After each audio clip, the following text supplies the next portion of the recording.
partir de agora, você assiste Restaurando Vidas, um programa da Igreja Presbiteriana de Araras.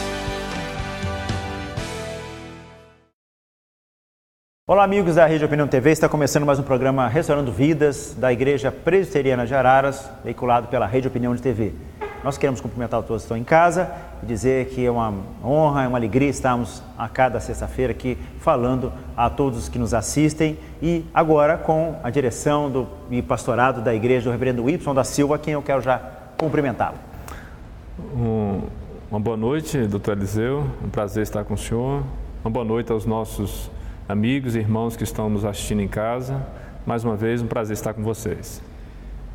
Nós estamos nesses primeiros programas, hoje é o 6º programa, e nós temos, o objetivo nosso foi de informar, falar da nossa denominação, igreja, para que as pessoas conheçam um pouquinho. Acho que é interessante, as pessoas têm curiosidade de saber como é que a igreja funciona, como é que não é, né? E esse programa nós vamos falar um pouquinho sobre o diferencial, o que a igreja presbiteriana, né, se propõe no cenário evangélico nacional, né, se propõe na pregação da palavra de Deus, na pregação do reino, né? O que nós nos propomos e que diferenças nós procuramos através da nossa confissão, que o reverendo Wilson já citou em outros programas, mas nós vamos estar lembrando alguns aspectos com relação a isso. E então, reverendo, eu queria que você falasse para nós sobre essa questão, né, esse diferencial que a igreja tem proposto, baseado inclusive na sua confissão, na sua organização estrutural, né, de um governo representativo, né? A igreja presbiteriana, ela não tem um líder maior, né, por ser um governo representativo, né? Quer dizer, isso, a instituição que é a figura maior, né? E por ela transitam e passam homens que chegam à presença do Supremo Concílio, mas que se vão e vêm outros, enfim. Eu queria que você falasse então um pouquinho para a gente sobre isso. Então, assim, para a gente poder entender melhor o papel da igreja, a maneira como ela funciona, é necessário que nós nos recordemos dos outros programas uma máxima. A Igreja Presbiteriana do Brasil, ela é uma igreja histórica e confessional. Histórica no sentido que ela tem uma folha de serviço, ela tem uma historicidade, ela nasce no Brasil, ela se desenvolve no Brasil e ela mostra ao longo dos anos qual era a prática dela, né? Qual a forma de se desenvolver, o seu ministério, a maneira como ela enfatizava algumas áreas da sua prática de vida cristã. E quando ela faz isso, ela se torna um diferencial. Por quê?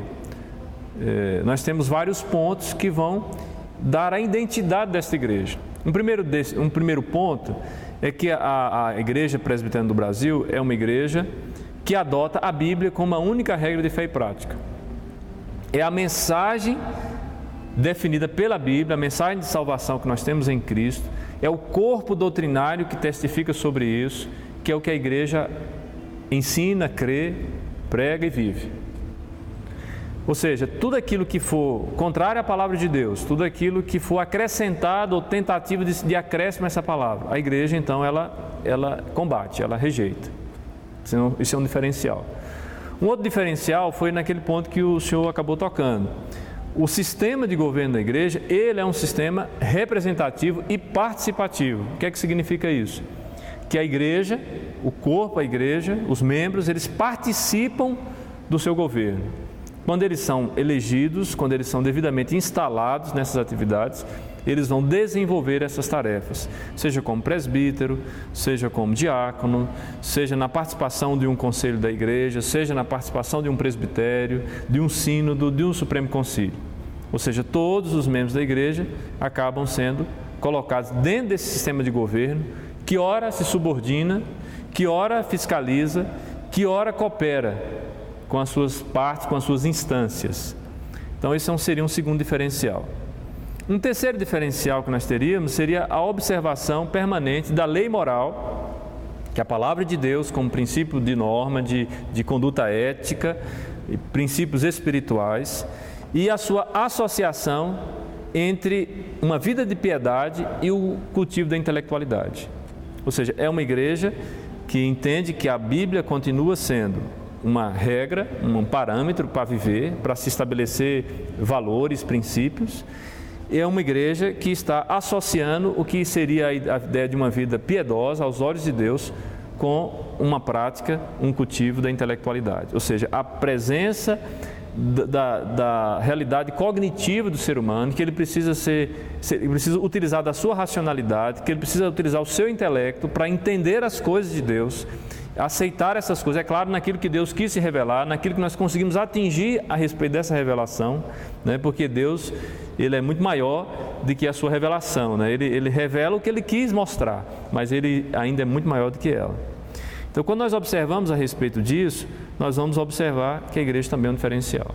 E daí, em decorrência disso, a igreja, ela acaba desenvolvendo, atuando em áreas como a educação, a saúde, a beneficência, a promoção social, porque ela entende que essa vida piedosa, associada com o cultivo intelectual, com a observância de princípios morais que são colocados na Bíblia, e na Bíblia fala a respeito do cuidado, do zelo, da preservação e da promoção humana, então a igreja ela tem uma rotina com base nisso. Daí a sua missão, que seria um quarto diferencial que nós poderíamos colocar, ser considerada uma missão integral.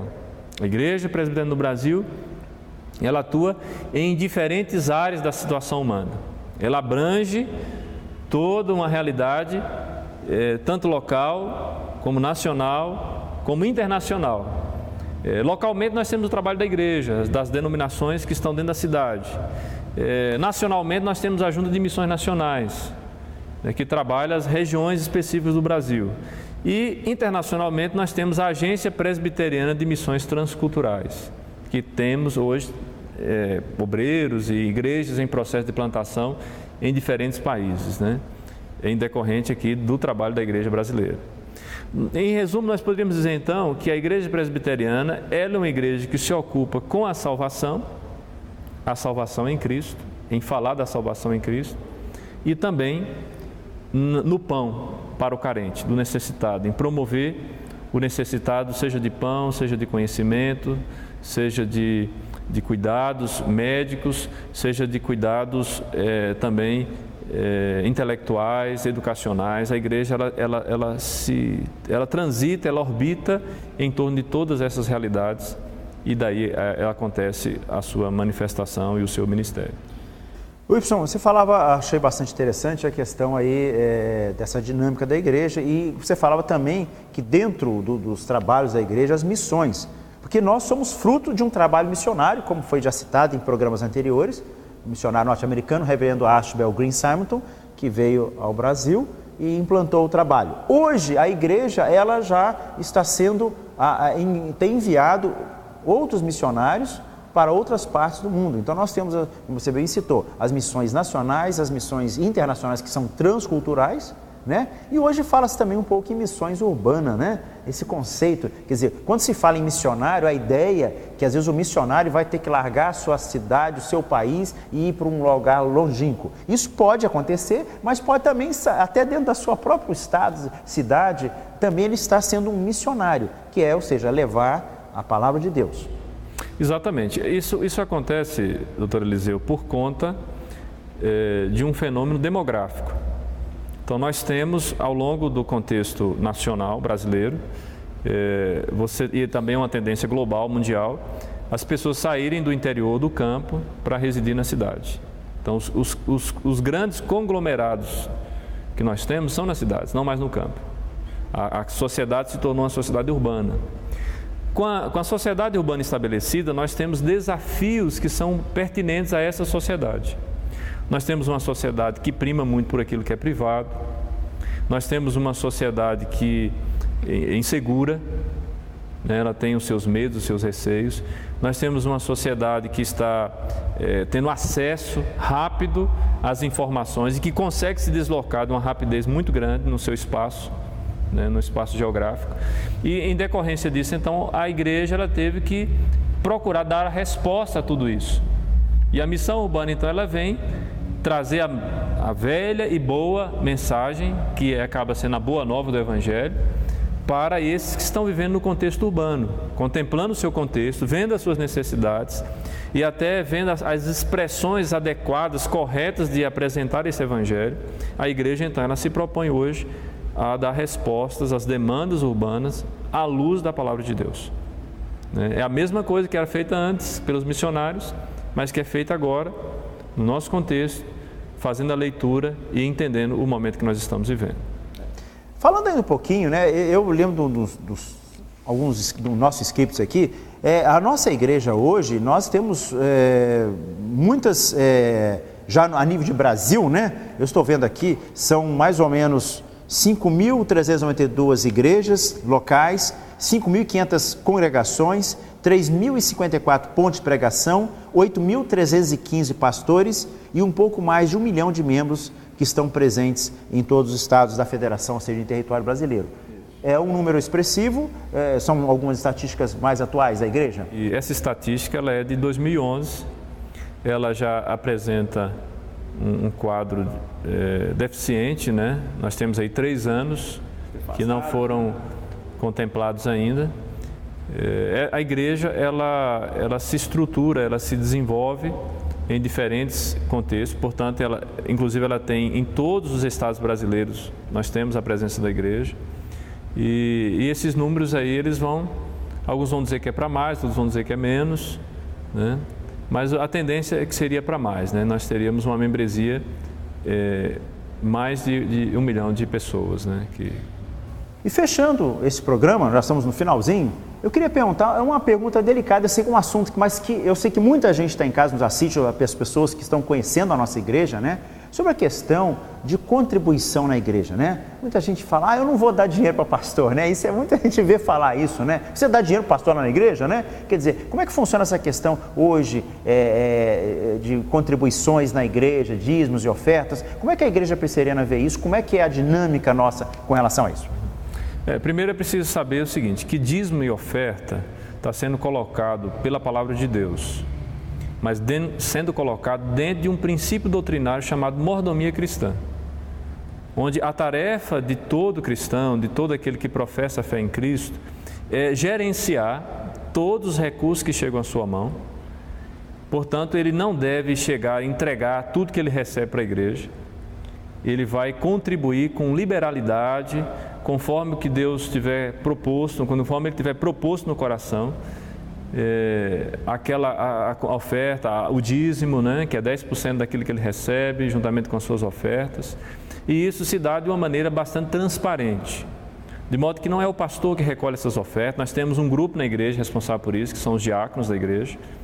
Esse processo todo ele é feito sempre na companhia de 2 ou 3, para que o processo seja bastante transparente com relação a isso. Todos os valores que são recolhidos pela igreja são valores que precisam ser prestados contas a essa igreja. Contabilizados, se faz a prestação de contas anualmente, apresenta-se as notas, os recibos, os comprovantes, de modo que todo membro da igreja tem acesso a essas informações. Ele pode, em qualquer momento, solicitar que seja feita a apresentação dessas contas, do que foi gasto, no que foi gasto, os comprovantes fiscais do que foi gasto, de modo que a igreja mantenha, assim, uma certa preocupação, uma lisura em relação a isso. Anualmente, nós também informamos os valores para a Receita Federal, porque nós devemos informação também à Receita Federal, e fazemos a comprovação das nossas informações através dos documentos que a gente guarda na igreja, né, na secretaria, ou até mesmo no escritório de contabilidade que essa igreja possui. Então, essa é a maneira como nós tratamos. Mas nós fazemos tudo isso, a entrega dos dízimos, a entrega das ofertas, como matéria de culto, de adoração. Ou seja, não pode ser feito numa tentativa de fazer uma espécie de barganha com Deus. Nós estamos fazendo algo livre, algo com alegria. E nós não estamos fazendo isso esperando alguma coisa em troca da parte de Deus, né? O que nos motiva é o reconhecimento de que, de fato, o que nós recebemos foi da mão do Senhor, e em matéria de culto nós estamos retribuindo isso, ou devolvendo parte daquilo que Ele nos dá, a capacidade de trabalho, a capacidade de gerenciamento, aquilo que Ele nos dá para a subsistência, né? Nós então fazemos isso como culto. Se Deus vai abençoar ou não aquele que está ofertando, aí é da soberania de Deus, né? Quer dizer, não há aquela, como eu coloquei, eu achei muito boa essa colocação que você fez, de dar dinheiro, dar contribuição à igreja como uma barganha, em troca de recebimento de alguma bênção, que pode até vir, não necessariamente, mas não que isso seja o foco, a motivação principal, e sim é o que você colocou, que é um agradecimento, um reconhecimento que Deus tem nos dado todos aqueles recursos. De maneira nenhuma pode ser entendido como barganha. É uma ação de culto, é uma ação com liberalidade, com alegria. A palavra diz, se nós formos fiéis na entrega dos dízimos das ofertas, Deus nos abençoaria.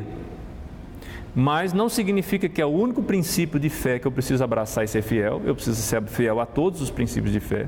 E não significa dizer que a bênção de Deus vai vir em dividendos financeiros.